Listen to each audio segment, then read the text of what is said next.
Pinangat na isda sa kamatis.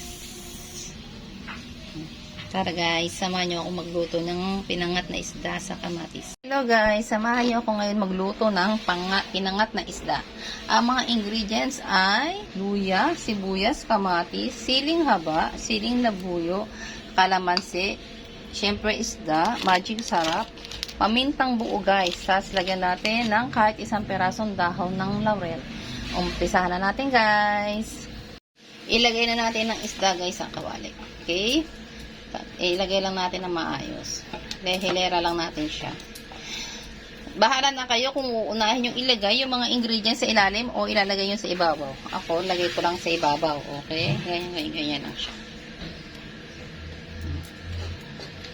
Yan guys. Kalat nyo lang. Kalat lang. And then, lagyan natin ng sili.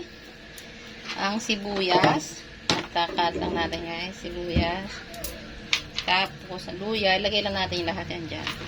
Siling labuyo, o, diba? Yan, guys. Kumukulo na ang ating pinangat na isda. Tikman natin, guys. Tikman. Excited. Ang sarap. Promise, anghang. Ang sarap, guys. Yung maasim. Asim. Pagka maluluto na guys, bago nyo hanguin sa kalan, lagyan nyo ng dahon ng sibuyas guys, ha? Pampadagdag lasa lang. Yan na guys. Promise, hindi ako nagsisinungaling. Ang sarap. Maasim-asim na maanghang siya.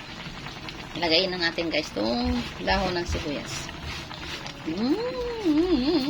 Excited much. Promise guys, mas masarap pa talaga itong mga seafoods kaysa sa karne. Hindi talaga nakakaumay kainin. Diba? Sarap. Sarap.